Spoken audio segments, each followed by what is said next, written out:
வரலாற்றுச் சிறப்புமிக்க தஞ்சை மண்ணின் பழமையான ஊர் கரந்தை.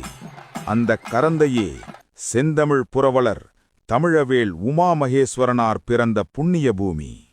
1883ஆம் ஆண்டு பிறந்த இவர் வழக்கறிஞராக பணியாற்றிய போதிலும் தன் வாழ்நாள் முழுவதும் தமிழுக்காகவே அர்ப்பணித்தார்.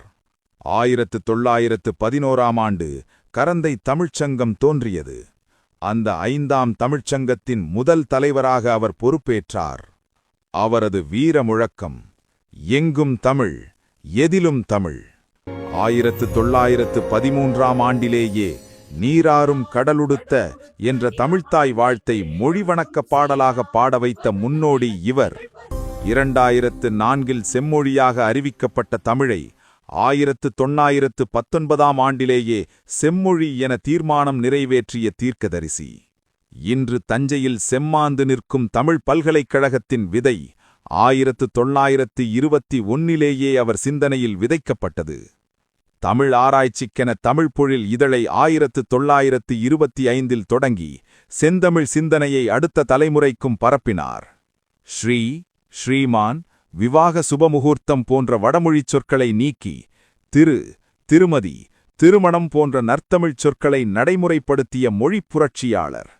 1937இல் இந்தி திணிப்புக்கு எதிராக முழங்கிய மொழிப்போர் மறவர்.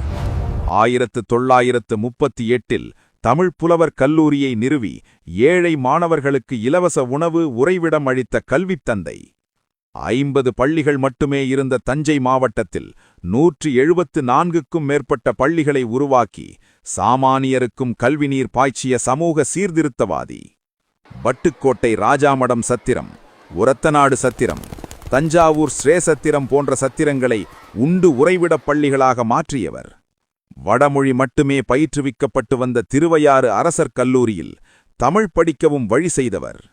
திருவையாறு ஏழூர் திருவிழாவில் சாமி ஊர்வலம் ஊருக்குள் வர பிராமணர்கள் எதிர்ப்பையும் மீறி சாலை அமைத்தவர். திருப்பந்துருத்தி இஸ்லாமிய பள்ளியில் அரபி கற்பிக்கும் ஆசிரியருக்கு வட்டக்கழகத்தின் சார்பில் ஊதியம் வழங்கியவர். மைக்கேல்பட்டி கிறிஸ்தவ பள்ளிக்கு அரசின் எதிர்ப்பையும் மீறி நிதி வழங்கியவர். இவரது தன்னலமில்லா தமிழ்த் தொண்டுக்காக 1938இல் தமிழவேள் பட்டம் பெற்றார். அதோடு மட்டுமல்லாது அன்றைய அரசால் ராவ் சாஹீப் என போற்றவும் பட்டார். இன்று நாம் பேசும் படிக்கும் பெருமைப்படும் தமிழ் வளர்ச்சியின் ஆணிவராக விளங்கிய அந்த மாமனிதரை நாம் நினைவு கூர்வோம். அவர் புகழை பாடுவோம், தமிழை உயர்த்துவோம்.